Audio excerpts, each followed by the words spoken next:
বিএনপির ওয়াদা বাস্তবায়নে বাধা এলে প্রতিরোধের ঘোষণা তারেক রহমানের। নতুন দল গঠন কিংবা পদত্যাগের বিষয়ে এখনো সিদ্ধান্ত হয়নি বললেন উপদেষ্টা নাহিদ। গাজীপুরে শেখ রেহানা পরিবারের 4টি বিলাসবহুল বাংলোর সন্ধান পেল দুদক। 850 কোটি টাকা আত্মসাতে এস আলমের চেয়ারম্যান ও ছেলে সহ 51 জনের নামে মামলা। এবং আমবায়নে শুরু বিশ্ব ইজতেমার প্রথম পর্ব।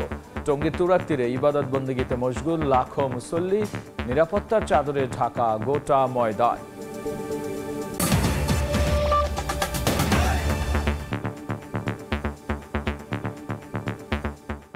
জনপদের সময় সঙ্গে আছি আমি গোলাম রাব্বি।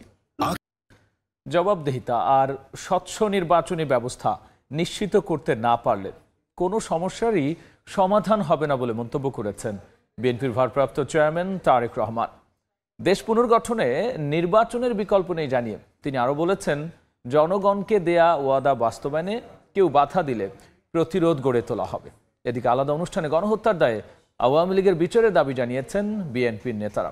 বলেছেন, নির্বাচনে মনোযোগ দিতে হবে অন্তর্বর্তী সরকারকে। রাষ্ট্র কাঠামো মেরামতের 31 দফা প্রস্তাবে জনসম্পৃক্ততা বাড়াতে দেশের বিভিন্ন অঞ্চলে কর্মশালা করছে বিএনপি। যুক্তরাজ্য থেকে প্রতিদিনই ভার্চুয়ালি যুক্ত হয়ে সাধারণ মানুষের কাছে দল ও নিজের অবস্থান তুলে ধরছেন বিএনপির ভারপ্রাপ্ত চেয়ারম্যান তারেক রহমান। বৃহস্পতিবার বিকেলে খুলনা বিভাগের 4 জেলা কুষ্টিয়া, মাগুরা, চুয়াডাঙ্গা ও মেহেরপুর জেলার কর্মশালায় অংশ নিয়ে তারেক রহমান বলেন, রাষ্ট্র কাঠামো মেরামত করে জনগণের মৌলিক অধিকার ফিরিয়ে দিতে প্রতিশ্রুতিবদ্ধ বিএনপি। এই ব্যাপারে কেউ বাধা হয়ে দাঁড়ালে প্রতিরোধ গড়ে তুলতে দলীয় নেতাকর্মীদের নির্দেশ দেন তিনি।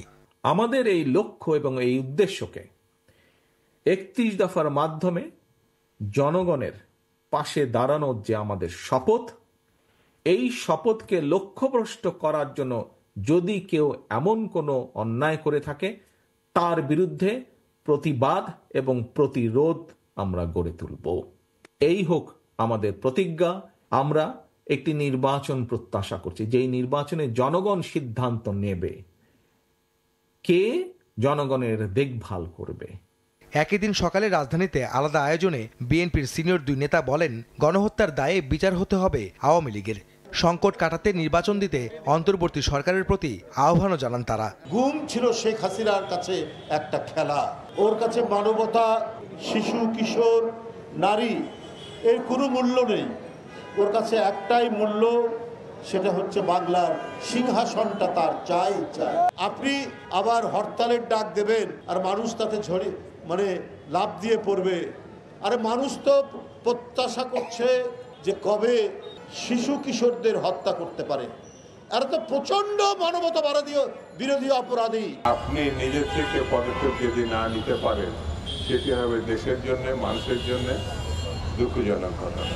আমরা মনে করি বাংলাদেশ যে জালের মধ্যে, ষড়যন্ত্রের জালের মধ্যে এখন আটকে গেছে, সেই জাল ছিঁড়ে ফেলতে হবে। সেই জাল ছিঁড়তে হলে কঠিন কঠোর রাজনৈতিক নেতৃত্ব দরকার। বিকেলে বিএনপি চেয়ারপারসনের গুলশান কার্যালয়ে বিএনপি মহাসচিব মির্জা ফখরুল ইসলাম আলমগীরের সঙ্গে বৈঠক করেছেন ইউরোপিয়ান পার্টনারশিপ ফর ডেমোক্রেসির একটি প্রতিনিধি দল। এ সময় বিএনপির স্থায়ী কমিটির সদস্য আমির খসরু মাহমুদ চৌধুরী ও সাংগঠনিক সম্পাদক শামা ওবায়েদ উপস্থিত ছিলেন। আহমেদ সালেহিন, সময় সংবাদ, ঢাকা। আগামী দিনে দুর্নীতিবাজরা যাতে আবারও ক্ষমতায় বসতে না পারে সেজন্য সবাইকে সজাগ থাকার আহ্বান জানিয়েছেন জামায়াতের আমির ডাক্তার শফিকুর রহমান। বিকেলে জয়পুরহাটের সার্কিট হাউস মাঠে জেলা জামায়াতের কর্মী সম্মেলনে প্রধান অতিথির বক্তব্যে এই আহ্বান জানান তিনি। প্রয়োজনীয় সংস্কার করে দ্রুত নির্বাচন দিতে অন্তর্বর্তী সরকারের কাছে দাবি জানান জামায়াত আমির। জুলাই বিপ্লবের চেতনায় বৈষম্যহীন নতুন বাংলাদেশ গড়ার প্রত্যয় ব্যক্ত করেন। এর আগে দীর্ঘ 16 বছর পর কর্মী সম্মেলন হওয়ায় ব্যাপক উৎসাহ উদ্দীপনায় জেলার বিভিন্ন এলাকা থেকে ব্যানার ও ফেস্টুন হাতে মিছিল নিয়ে সম্মেলনে যোগ দেন কর্মীরা। নির্বাচন হয় 14 সালে, সেখানে মানুষ যায় না। নির্বাচন হয় 18 সালে, সেখানে নিশিরাতের নির্বাচন হয় 24 সালে, সেখানে হয় আমি আর মামু, আমি আর দামের নির্বাচন। মানুষের ভোটের অধিকার, ন্যায় বিচার পাওয়ার অধিকার, খাওয়ার অধিকার, বাঁচার অধিকার সব তছনছ করে ফেলা হয়েছে। আমরা সেই অধিকারগুলো দেখতে চাই যে আবার মানুষের অধিকার মানুষের কাছে ফিরে এসেছে। অতীতে যারা মানুষের অধিকার লুণ্ঠন করেছে, তাহলে ভবিষ্যতে আবার তাদেরকে ক্ষমতায় আনতে হবে, তাই না? লুণ্ঠনকারীদেরকে আর ক্ষমতায় আনা যাবে না। আমরা একটা মানবিক বাংলাদেশ চাই। বিএনপি দেরি করায় জুলাই ঘোষণাপত্র প্রকাশ পিছিয়েছে বলে জানিয়েছেন তথ্য উপদেষ্টা নাহিদ ইসলাম। তিনি জানিয়েছেন, নতুন দল গঠন কিংবা পদত্যাগের বিষয়ে এখনো সিদ্ধান্ত হয়নি। বিকেলে তথ্য ভবনে এক অনুষ্ঠান শেষে সাংবাদিকদের প্রশ্নের জবাবে একথা বলেছেন নাহিদ ইসলাম। তিনি জানিয়েছেন, ফ্যাসিস্ট আওয়ামী লীগের রাজনীতি করার কোনো সুযোগ নেই। রাজনৈতিক দলে অংশগ্রহণ করার মতো পরিস্থিতি হইলে আমরা সেটা সরকার ছাড়ার সিদ্ধান্ত নিলে আমরা এটা আনুষ্ঠানিকভাবে বলবো। সেরকম কোনো সিদ্ধান্ত এখন পর্যন্ত আমার জায়গা থেকে বা আসিফের জায়গা থেকে আমি যতটুকু জানি যে এরকম হয়নি। এখনও আমরা এটা ভাবি না, আমরা তো সরকারের কার্যক্রমই করতেছি। তো এই আলাপটা আসছিল যখন আসলে রাজনৈতিক দল থেকে বলা হচ্ছিল যে সরকারের থেকে রাজনৈতিক দলে অংশগ্রহণ, তখন আমি বলেছিলাম যে কথার প্রেক্ষিতে যে নতুন রাজনৈতিক দল হোক বা অন্য কোনো রাজনৈতিক দল হলুক, আমরা সরকারে থাকা অবস্থায় সেটার সাথে সংশ্লিষ্ট হব না। এই ধরনের সংবাদ প্রচারের ক্ষেত্রে অবশ্যই আরেকটু দায়িত্বশীল ভূমিকা পালন করলে আমাদের সবার জন্য ভালো হয়। আমরা মনে করি যে আওয়ামী লীগ 15 বছর যে ফ্যাসিজম করেছে, জুলাই যে ধরনের গণহত্যা সংঘটিত হয়েছে, তারপরে আওয়ামী লীগের রাজনীতি করার আসলে অধিকার নাই। আওয়ামী লীগ নামে, আওয়ামী লীগ ব্যানারে আসলে রাজনীতি করার সুযোগ বাংলাদেশে থাকা উচিত না বলে আমরা মনে করি। সেটার আইনগত প্রক্রিয়া কি হবে, রাজনৈতিক প্রক্রিয়া কি হবে, সেটা হয়তো আমাদের আলোচনা করে বের করতে হবে। জনপদের সময়ে আরও থাকছে। সেন্ট মার্টিনে 2 মাসের পর্যটন মৌসুম শেষ হচ্ছে শুক্রবার। সময়সীমা ফেব্রুয়ারি পর্যন্ত বাড়ানোর দাবি। বিক্ষোভ মিছিল হোটেল, মোটেল, রেস্তোরাঁ মালিকদের। ক্ষমতার অপব্যবহার করে 3,83 লাখ টাকার অবৈধ সম্পদ অর্জন ও 42 কোটি টাকার অস্বাভাবিক লেনদেনের অভিযোগে ময়মনসিংহ 2 আসনের সংসদ সদস্য শরীফ আহমেদের বিরুদ্ধে মামলা করেছে দুদক। বৃহস্পতিবার এক ব্রিফিংয়ে দুদক মহাপরিচালক আক্তার হোসেন সাংবাদিকদের জানিয়েছেন, সাবেক এই সংসদ সদস্যের স্ত্রী সহ তার শ্বশুর, শাশুড়ি ও 2 শ্যালকের নামেও অবৈধ সম্পদের তথ্য পেয়েছে সংস্থাটি। এদিকে গাজীপুরে টিউলিপ টেরিটরি সহ শেখ রেহানা পরিবারের 4টি বাংলো বাড়ির সন্ধান পেয়ে এসব সম্পদের বৈধতা খুঁজে দেখতে অনুসন্ধান শুরু করেছে ওই সংস্থাটি। ময়মনসিংহের সাবেক এমপি এবং সাবেক গৃহায়ন ও গণপূর্ত প্রতিমন্ত্রী শরীফ আহমেদ শেখ হাসিনা সরকারের পতনের পর গা ঢাকা দেয়। এই আওয়ামী লীগ নেতার বিরুদ্ধে এবার বেরিয়ে এলো ক্ষমতার অপব্যবহার করে অবৈধ সম্পদ অর্জনের তথ্য।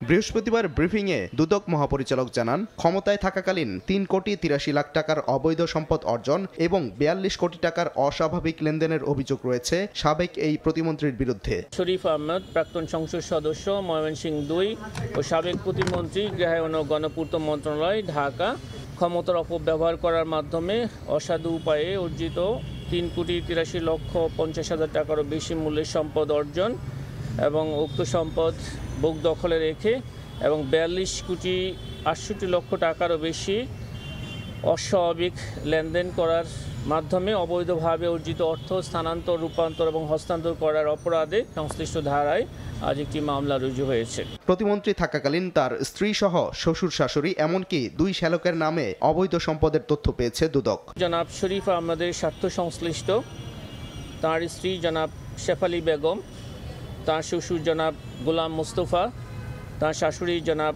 জাহানারা বেগম, তাঁর শ্যালক মোহাম্মদ শাহ আলম এবং আরও একজন শ্যালক জনাব মোহাম্মদ শামীমের নামে বেনামে বিপুল পরিমাণ স্থাবর অস্থাবর সম্পদ রয়েছে মর্মে তথ্য রয়েছে। এছাড়া তাদের ব্যাংক হিসাবসমূহে বিপুল পরিমাণ লেনদেনের তথ্য পাওয়া যায়। এদিকে গাজীপুরে একের পর এক রিসোর্ট ও বাগানবাড়ির সন্ধান মিলেছে শেখ রেহানা পরিবারের সদস্যদের নামে। টিউলিপ টেরিটরি সহ শেখ রেহানা পরিবারের 4টি বাংলো বাড়ি সহ এসব সম্পদের বৈধতা খুঁজে দেখতে অনুসন্ধান শুরু করেছে দুদক। চট্টগ্রামের খাতুনগঞ্জে ইসলামী ব্যাংকের শাখা থেকে 852 কোটি টাকার অর্থ আত্মসাতের ঘটনায় এস আলম গ্রুপের চেয়ারম্যান সাইফুল আলম মাসুদ এবং তার ছেলে সহ 51 জনের বিরুদ্ধে মামলা করেছে দুদক। বৃহস্পতিবার চট্টগ্রাম আদালতে এই মামলা করে সংস্থাটি। সাদিকুর রহমান, সময় সংবাদ, ঢাকা। বয়ের মধ্য দিয়ে শুরু হলো এবারের বিশ্ব ইজতেমার প্রথম পর্ব। টঙ্গীর তুরাগ তীরে ঢল নেমেছে মুসল্লিদের। ছোট ছোট দলে ভাগ হয়ে জিকির আসগারে ব্যস্ত সময় পার করছেন আগতরা। এদিকে নিরাপত্তার চাদরে ঢেকে ফেলা হয়েছে গোটা ময়দান। ইসলামী দাওয়াতি আম্বায়নের মধ্য দিয়ে পর্দা উঠল এবারের ৫৮তম বিশ্ব ইজতেমার। বিশ্বের দ্বিতীয় বৃহত্তম মুসলিম জমায়েতের প্রতি বছরের মতো এবারও অংশ নিয়েছেন দেশ বিদেশের ধর্মপ্রাণ মানুষ।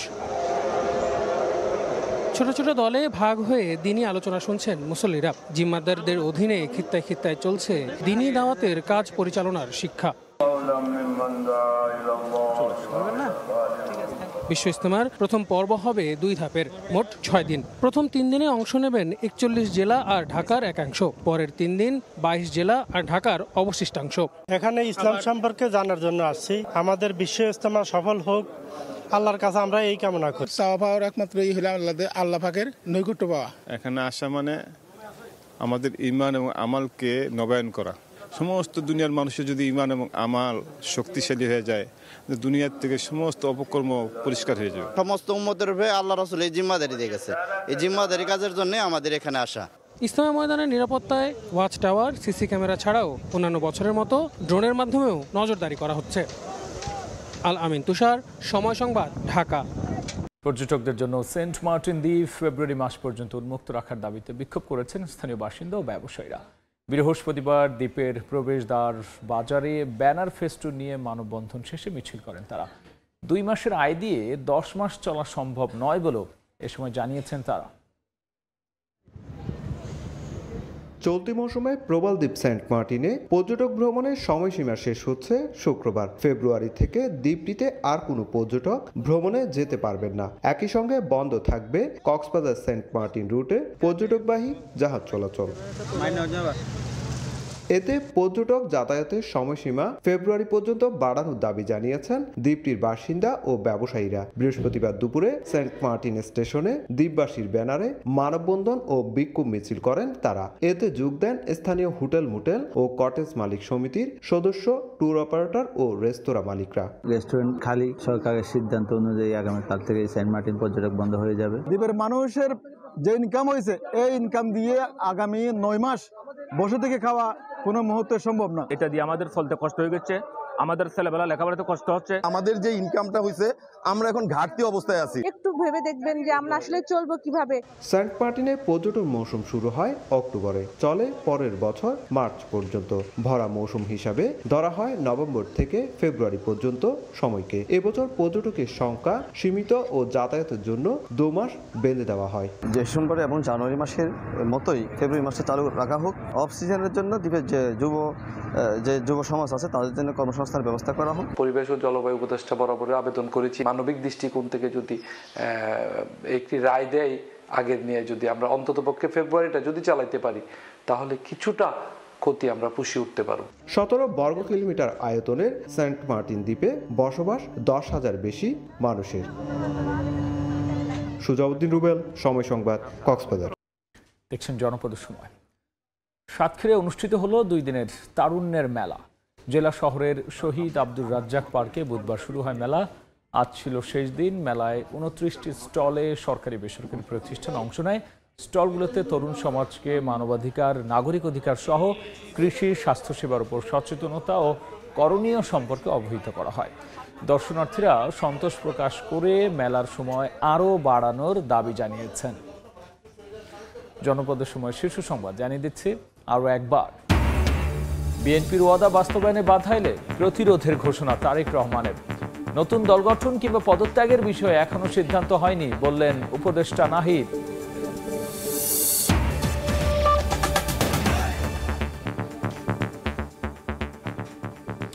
এই ছিল জনপদের সময়। সঙ্গী থাকুন সময়।